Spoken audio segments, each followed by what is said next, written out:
We are so proud that you joined us for this momentous occasion. And it's not often that one has the opportunity to participate in turning the page of history.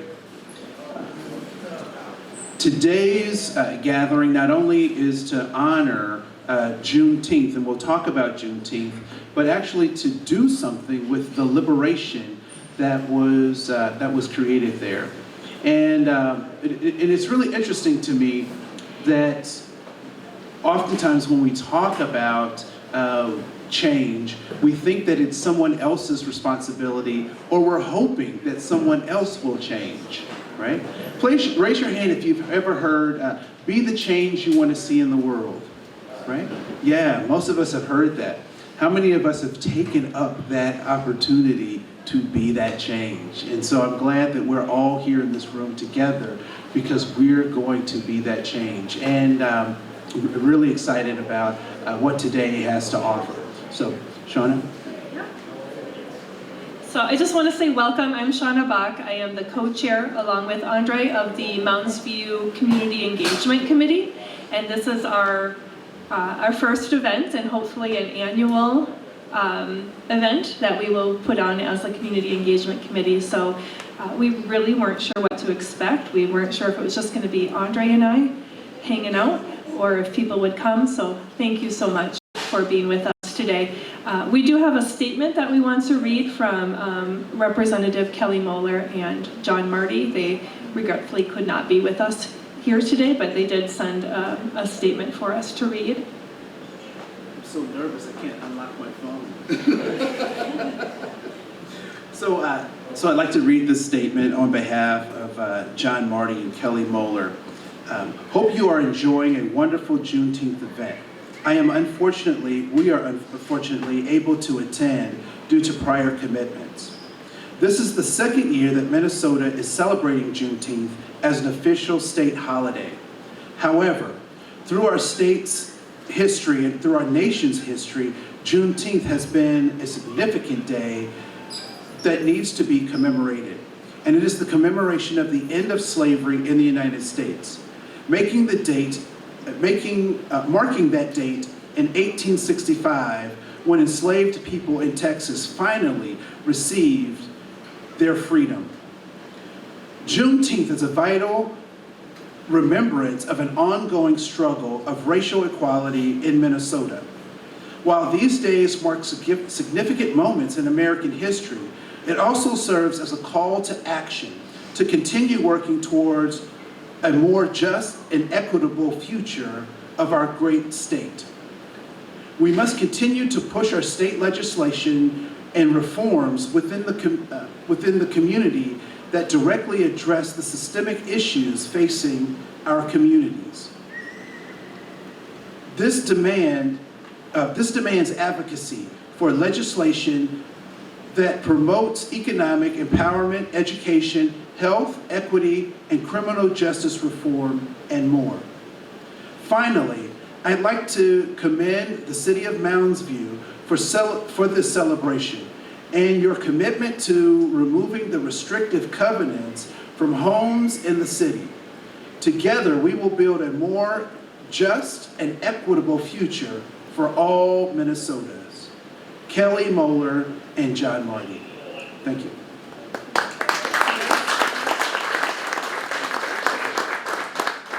So if we could have our national anthem singers come, and they will be followed by the Black National Anthem.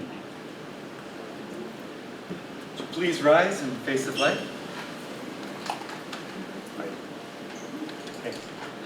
Oh, say, can you see by the dawn's early light what so proudly we hailed at the twilight's last gleaming to God's stripes and bright stars through the perilous fight o'er the ramparts we watched were so gallantly streaming, and the rockets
Feel free to sing along.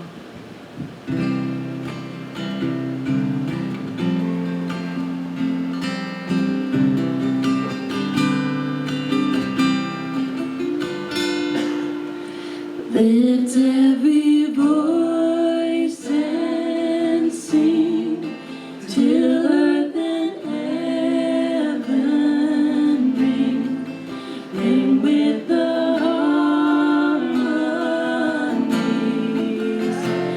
of liberty. Let our rejoicing rise high as the listening skies. Let it resound out as the rolling sea. Sing a song full of the faith that the dark past has taught us. Sing a song full of the hope that the present has brought us. Facing the rising sun of a new day begun. Let us march on till victory is won. Facing the rising sun of a new day begun. Let us march on till victory is won. Let us march on. Let us march on till victory is won. Yes, we will. Let us march on till victory is won.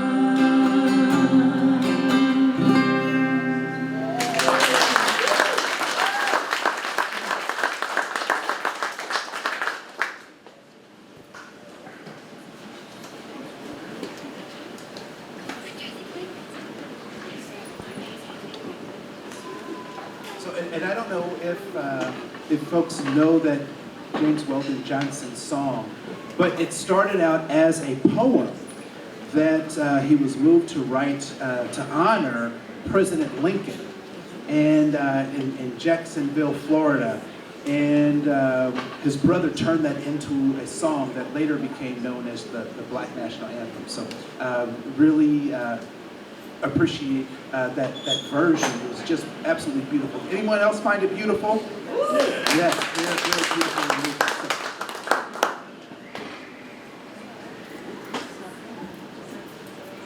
You are tall. And good looking. And I forgot to mention that, sir.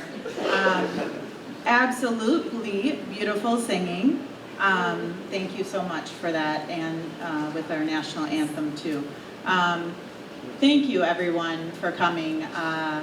I am Ayodele Famodu. I am here on behalf of Attorney General Ellison from the Attorney General's office.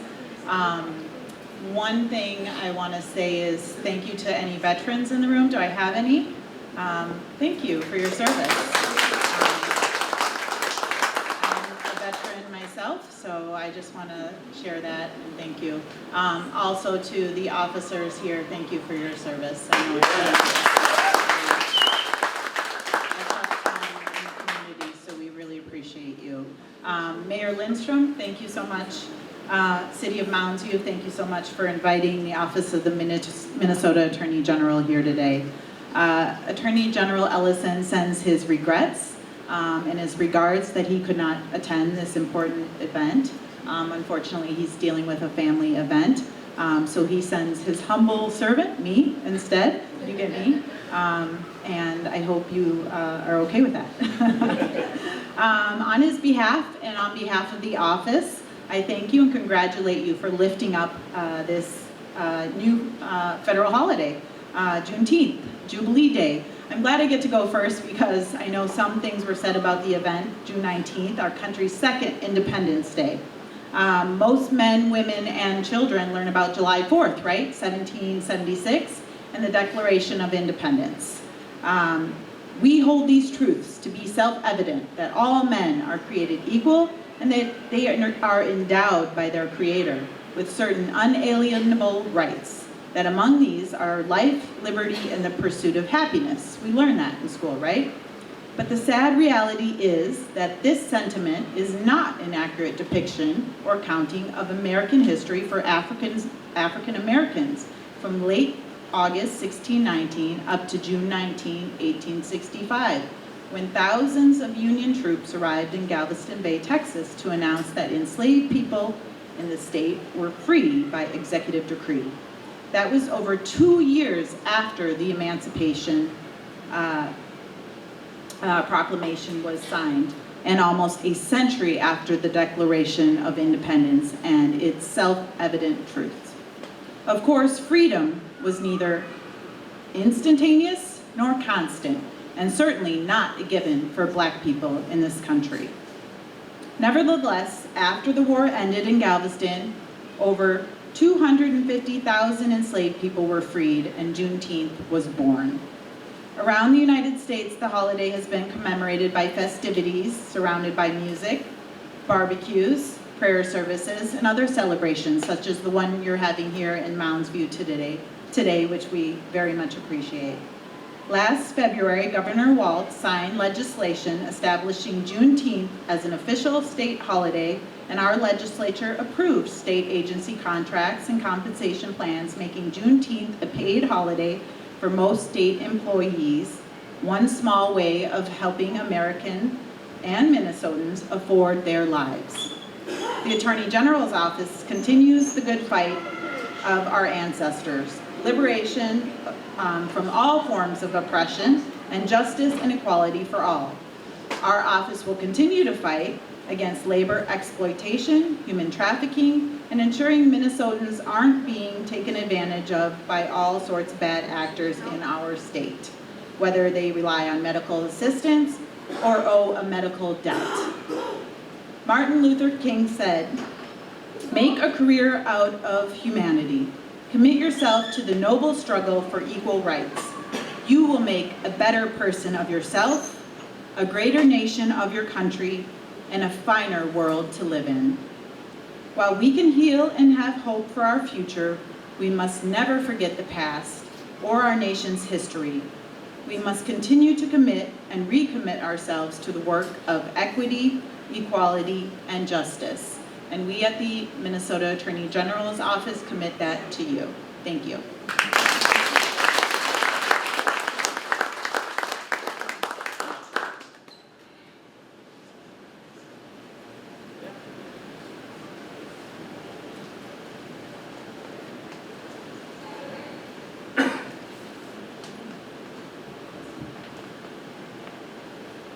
Good afternoon, everyone. All right, I'm going to tell you, I come from a Baptist background.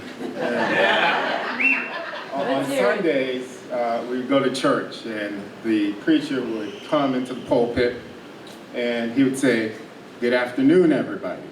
And then the entire flock would say, "Good afternoon, Pastor." So I'm going to try this again. I'm the good reverend right now, so we're going to try this as me being the good reverend. Good afternoon, everybody. Good afternoon. Oh, that feels good. My name is Paul Harris. I am a judge on the Minnesota Court of Appeals. I am here today representing the courts, but more importantly, representing Chief Justice Natalie Hudson. Chief Justice Natalie Hudson was going to be here, and I spoke with her yesterday. She actually was very sad that she's not here today. Unfortunately, she had a death of a friend, so she's at a funeral here. So Mayor Lindstrom, and they contacted me on, I believe it was Tuesday or Wednesday this week, and said, "Hey, Judge, would you be willing to come to Mounds View to talk about Juneteenth?" And I said, "When?" Like Saturday. Okay, I guess so, right? Yeah, so I'm here. But I'm very pleased to be here because I had a conversation with Mayor Lindstrom yesterday, and I was telling him is oftentimes, because our court is right in St. Paul, I get an opportunity to speak to folks in St. Paul and speak to folks in Roseville. We don't oftentimes get out here to Mounds View and Arden Hills and other communities, and I think it's important for us to get out here because it's important for you to see us and know what we do, but more importantly for us to interact with you. Because, as the court, we have a very important role in this idea of justice, right? Every day we have folks coming before our courts, looking for things, whether it's criminal justice or family justice, looking for us to be fair, looking for us to be just. One thing that they're also oftentimes looking for is folks who look like them as well. Having a bench that represents our community. When I say represent our community, I mean in a whole host of ways. So I'm honored to be here. Thank you to Ms. Famadou for giving you the background of Juneteenth, because most Juneteenth speeches starts with talking about General Granger, talking about why we do Juneteenth, throw in a Martin Luther King quote, wrap it up with some inspiration, sit down, move forward. And that's what I'm about to do for you. So, we're here today to celebrate Juneteenth, and I just thought about why are we celebrating Juneteenth? Why is this important? We talked about the history and about the fact that there was a 2-year period of time where people who were free did not experience that. They didn't experience the ability to have justice and to have freedom. And if we look at where we're at today, there are folks who are in our communities who are not experiencing the same opportunities that we have. And it's important for us on this date to remember that.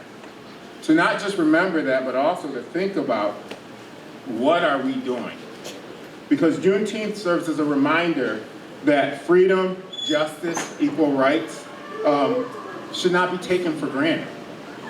That these ideas must be practiced and they must be defended.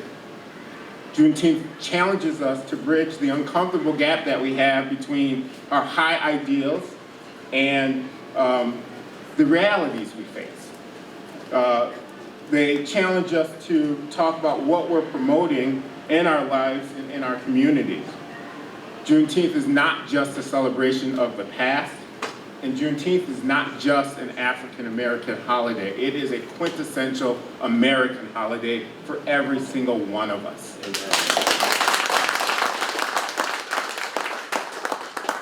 Juneteenth is an opportunity for us to recommit to what lies ahead.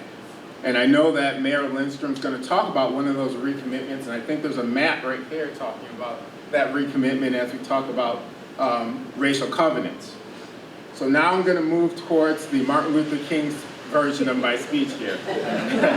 There is a famous quote from Dr. King, and it's, "The arc of the moral universe is long, but it bends towards justice." How many of you have heard that before? It's a popular one. It's one that oftentimes when folks are speaking, they use because it tells us that no matter where we're at, we're moving towards justice. But the origin of this quote is from a sermon delivered in 1853 by abolitionist minister Theodore Parker. And what Parker said was, "I do not pretend to understand the moral universe. The arc is a long one. My eye reaches but little ways. I cannot calculate the curve and complete the figure by experience of sight.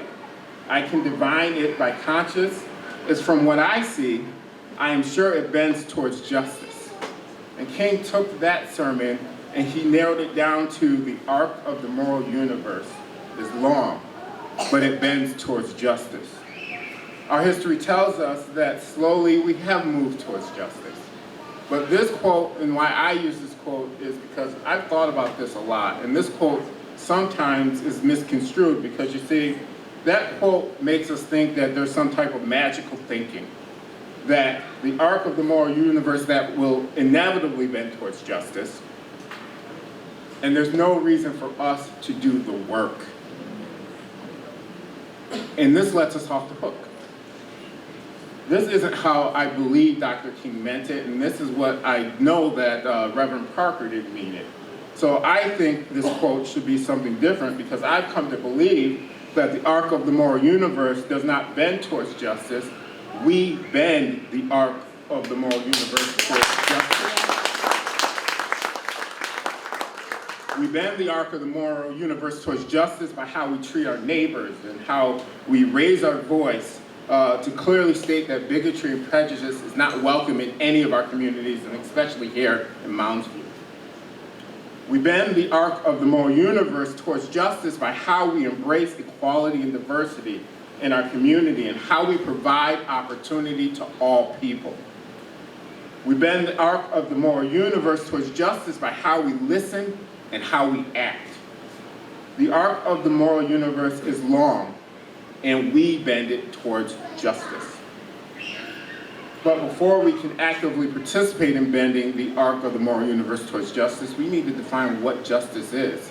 And I know that Mounds View and their city council and with their mayor, they're doing that. They're thinking about what is justice in our community? How are we accepting all folks into our community, and how as a community are we growing? And I appreciate Mounds View for doing that, and I think you all get a round of applause for being here and for doing that.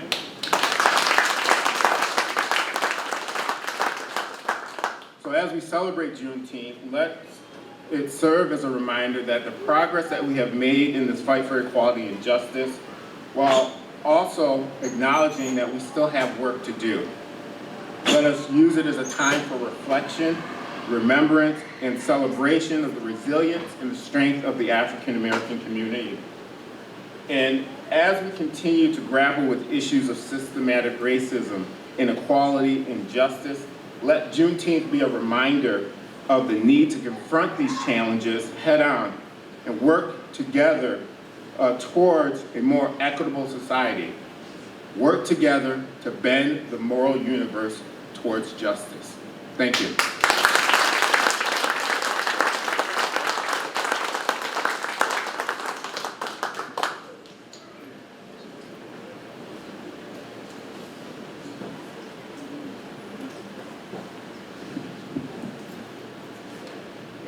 I'm going to have some words with Mayor Lindstrom later for putting me after both of them. That is not fair. I am honored to have been invited here with such wonderful speakers. Thank you to Mayor Lindstrom and the City of Mounds View for this invitation. I'm going to focus on what I know, which is clemency. So I am the executive director. I'm Carly Stark, the executive director of the Minnesota Clemency Review Commission. So my focus is on how do we bend that arc towards justice and undoing some of those systematic inequalities. So the question that I am asked the most is, what is clemency? People always ask it with an undertone of embarrassment because they don't know what it means. But in reality, very few people have heard of clemency, let alone understand how it works in Minnesota. So what is clemency? By definition, clemency is an act of mercy or compassion shown towards someone who has committed a crime. The most common types of clemency in Minnesota are pardons and commutations. But clemency is much more than that. It's mercy, it's justice, it's community. It's about mercy and acknowledging that people are more than their greatest mistake and are capable of growth and change. Many pardon applicants committed their crimes 10, 15, 20 years ago when they were barely adults. They have spent the intervening years working to change and give back to their communities. Regardless of rehabilitative efforts, criminal records continue to have significant impacts on the ability to get a job, to find housing, and to take care of basic necessities. Clemency is about justice and acknowledging that our criminal justice system does not provide justice to all people equally. Systematic racism has led to starkly disparate outcomes for people of color. The only way to move forward and make progress is to be honest about the failings of our justice system and then work to change it.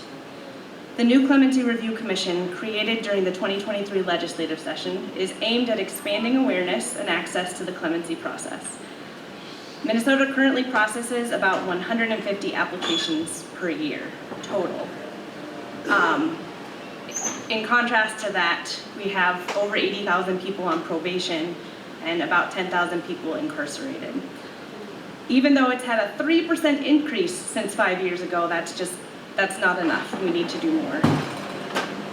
The new 9-member Clemency Review Commission, which Mayor Lindstrom is a part of, will have dedicated staff to process more applications and provide a thorough review and recommendation on all applications. They will then go to the Board of Pardons, which is the Chief Justice, Attorney General, and the Governor. In the second half of this year, we will be focusing on outreach, education, and application assistance by issuing grants to create a more accessible system. As I mentioned, clemency is also about community. It is about recognizing the humanity in everyone and creating communities where all people feel welcome. Our worst mistakes do not define us. As Minnesotans, we must acknowledge the change and growth in others with mercy and compassion. It is my hope that the work of the Clemency Review Commission will bring us closer to these goals and strengthen all communities in Minnesota. Thank you.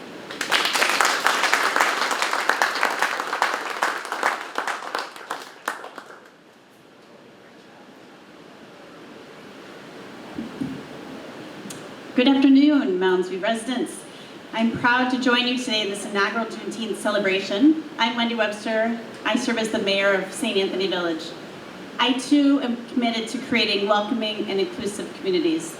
And I'm so grateful to stand here alongside Mayor Lindstrom, Andre Cohen, and Shauna Bach, co-chairs of the Community Engagement Committee, who are making that happen in your community.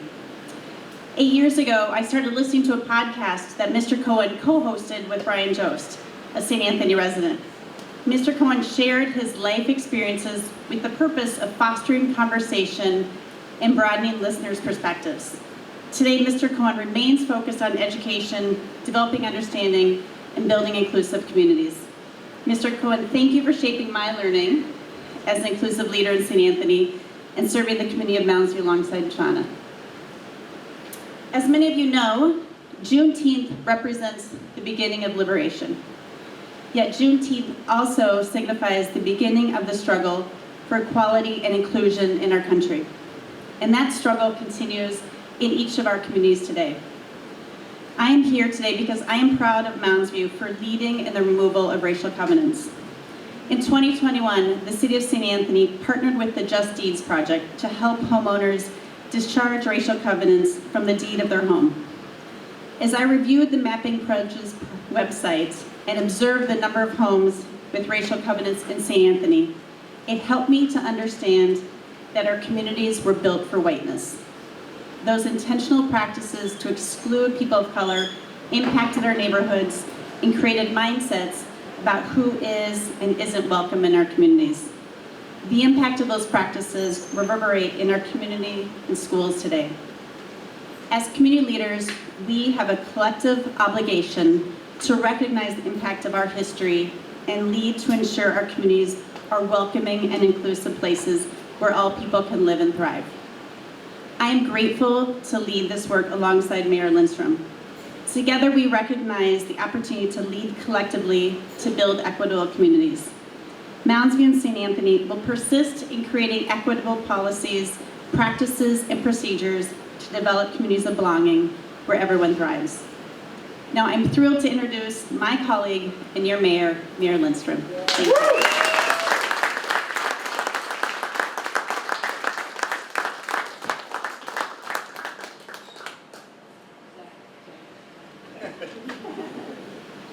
Hello, everybody. Thank you for being here. And thank you to the speakers. Happy Juneteenth, and thank you all for coming to our Juneteenth kickoff event for the Community Engagement Committee. I also want to welcome all of you who are watching on our local cable station. Here in Mounds View, we are excited to embark on our vision of being a welcoming community where everyone belongs. Let me say this again. Mounds View is a community where everyone belongs. Are you with me? That doesn't happen without each of us as individuals working in a team effort that takes all of us. A gathering like this in the full spirit of Juneteenth back in the mid-1860s Early celebrations of Juneteenth were church community-centered gatherings. The key word there being community. Community is what we are working on building here in Mounds View. Juneteenth represents more than the end of slavery. Juneteenth represents the beginning of becoming a whole community without bias and prejudice. While we have made great strides over the years, in Mounds View, we still have work to do. There are remnants of racial bias embedded in our own community today that can be observed in the Mapping Prejudice Project. You can see that here. When I speak of mapping prejudice, I'm referring to racial covenants on homes. Racial covenants are clauses that are inserted into the deeds of a home to prevent them from being purchased by a non-white person. Racial covenants were used as tools to control demographics of neighborhoods from 1910 to 1960s in cities across the state and throughout the country. This was the mindset that permeated our community as well. Here in Mounds View, racial covenant language can be found in deeds today. Do we have the authority to do this? Yes. In our city, when a property sells, we require sewer inspection. If the line is faulty, we require the pipe to be relined no matter the cost. Sometimes that may cost a homeowner $10,000. Yet we still believe it is worth it for the common good of our community. When I first realized the serious problem with racial covenant language, it occurred to me that removal of those prejudiced words would be simple, legal, and free. Those words need to go now.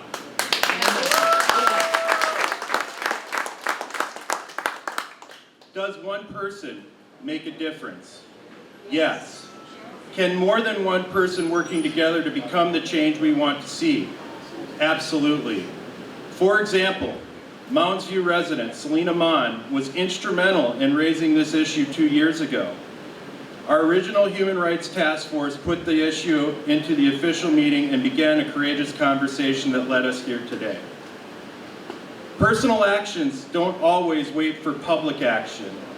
I would also like to recognize resident Renee Johnson for figuring out how to discharge a covenant through Ramsey County. She had her deed updated and the covenant was discharged last year. Would you too please rise and identify yourself and join me in thanking these people who embody the best of citizen action.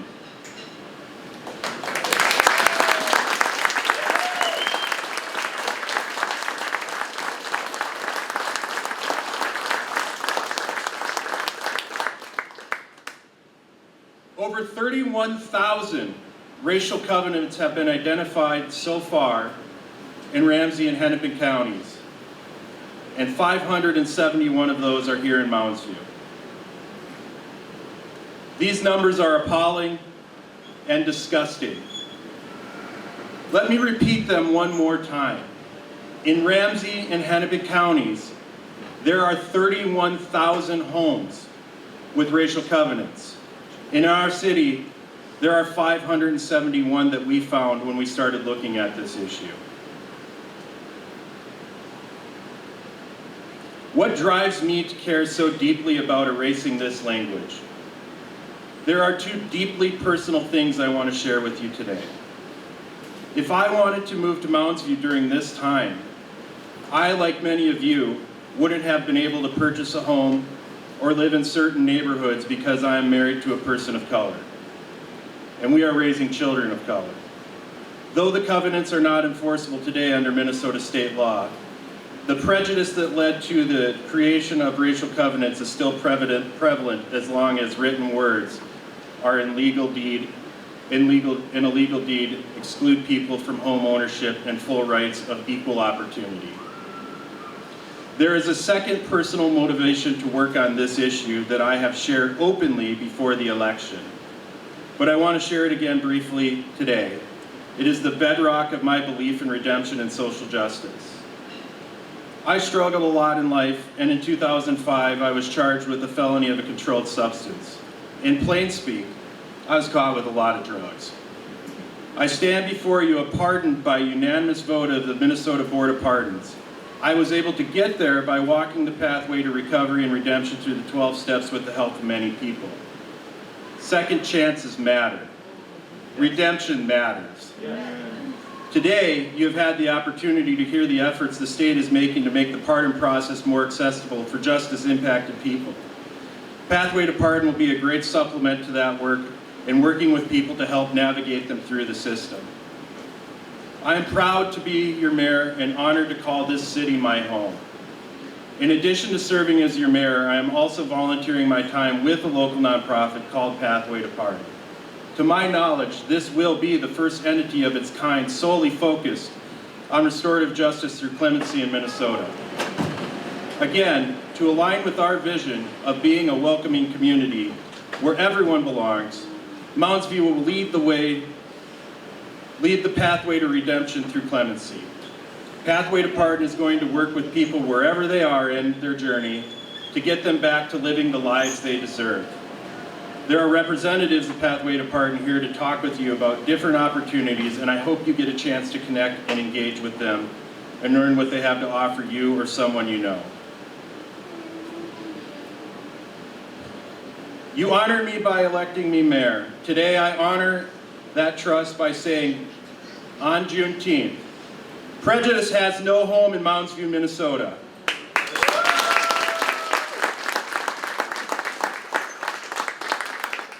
So let's talk about racial covenants in Mounds View.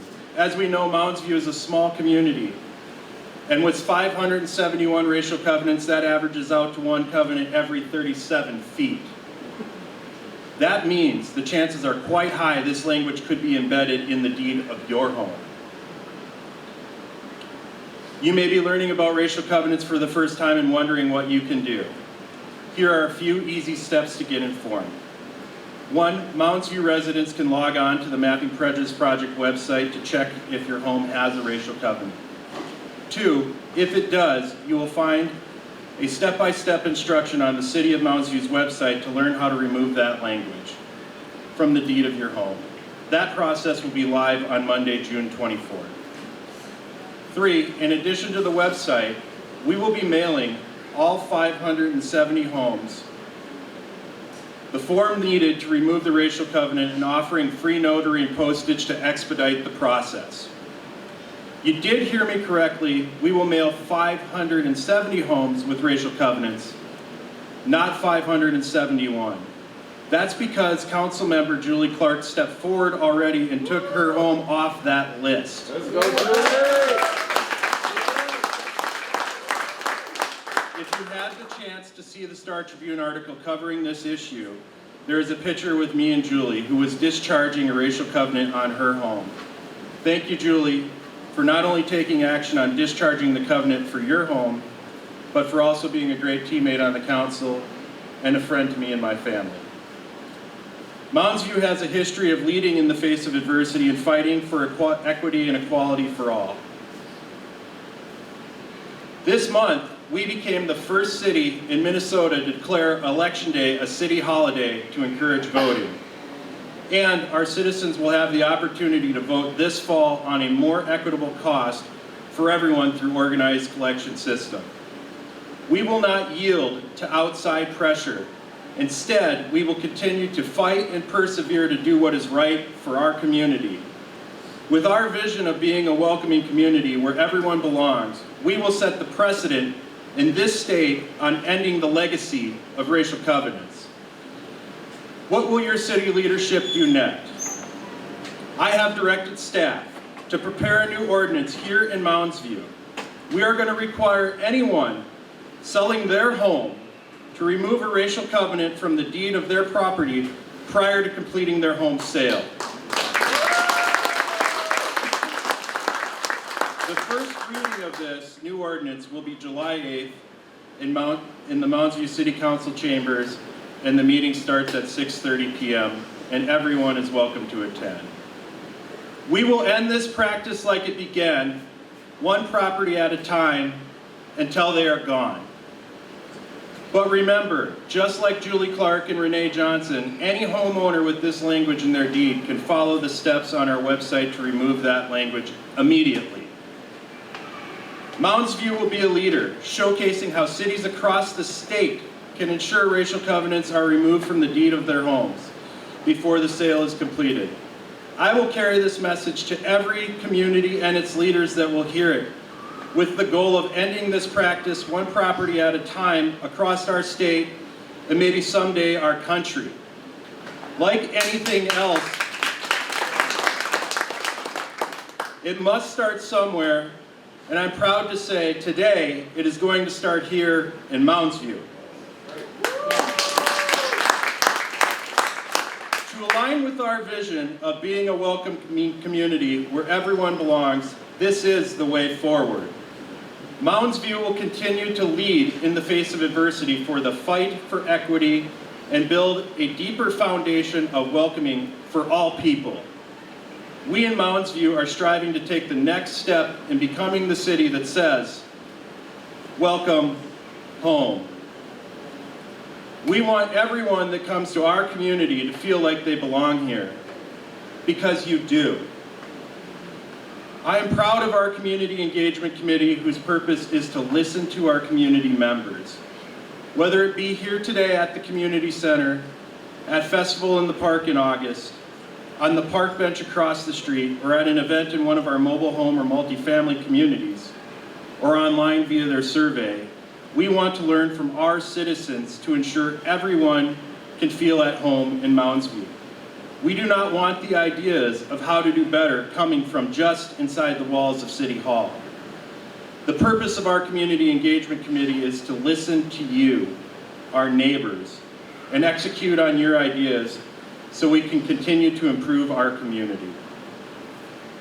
For those of you who have never met me or do not follow me on social media, please know that I'm here to serve you.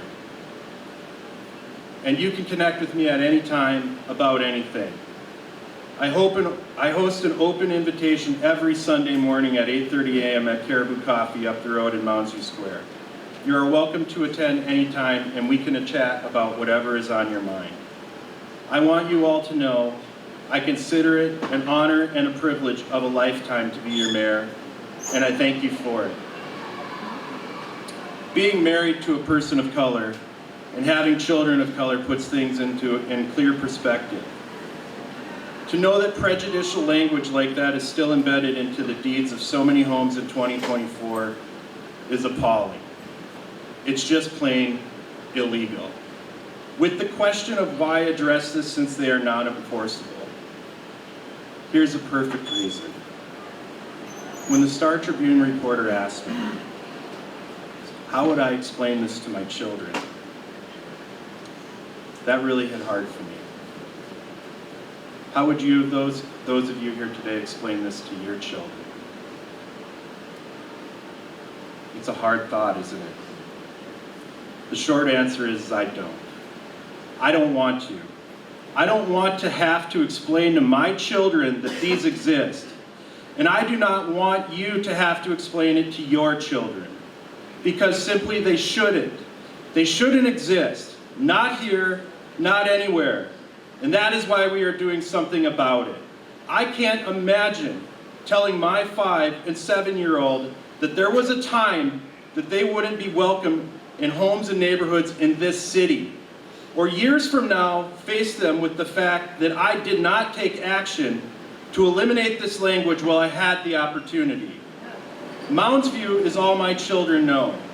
They do not know Mounds View to be a community of discrimination and prejudice. They only know the Mounds View that I know.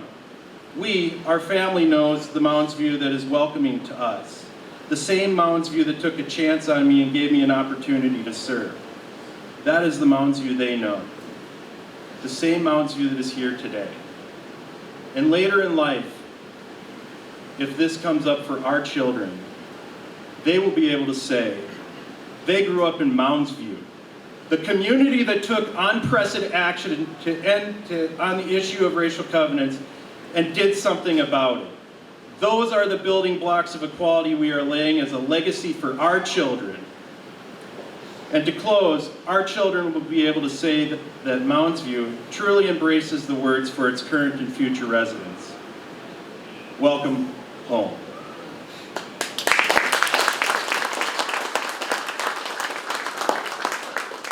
I want to end today by acknowledging some people who I want to bring up here so you can know who they are to thank in person. Community Engagement Committee members Andre Cohn and Shauna Bach, thank you for taking the lead on this very important mission. We would not be here today if it wasn't for you two investing so much of your time and talents into our community. Mounds View is lucky to have you.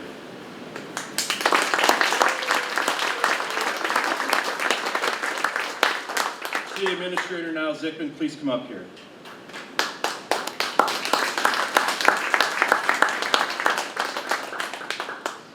Niall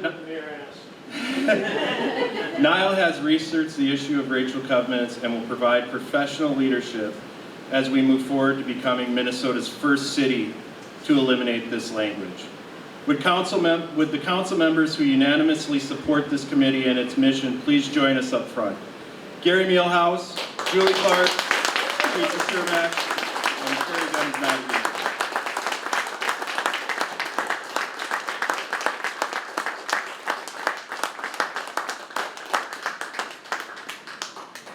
I'd also like to thank resident Marwa Muhammad, who has passed out a lot of flyers for this event. I want to invite back here our guest speakers today, Shauna Bach, Andre Cohn, Ayodele Famadou, Judge DePaul Harris, Executive Director Carly Stark, and St. Anthony Mayor. Please come up here and join us.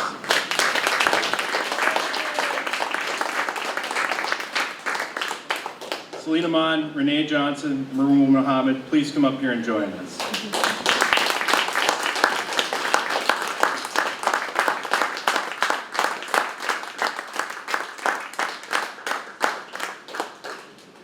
There are two public leaders in the state of Minnesota who could not be here today. Minnesota Attorney General Keith Ellison and Chief Justice Natalie Hudson are deeply committed to Mounds View's move to eliminate racial covenant language and wanted to lend their voices today.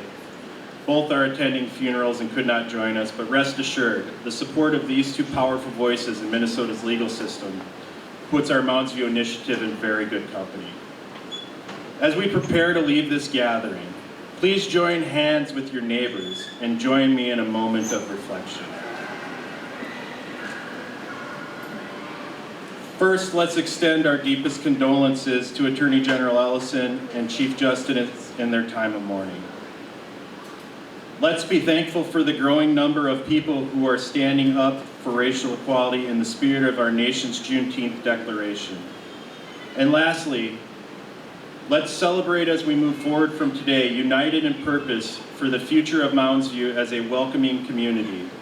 When we do, we will be the first city in Minnesota to stand up against racial covenants and deeds. Mounds View, welcome home. Thank you all, and let's celebrate.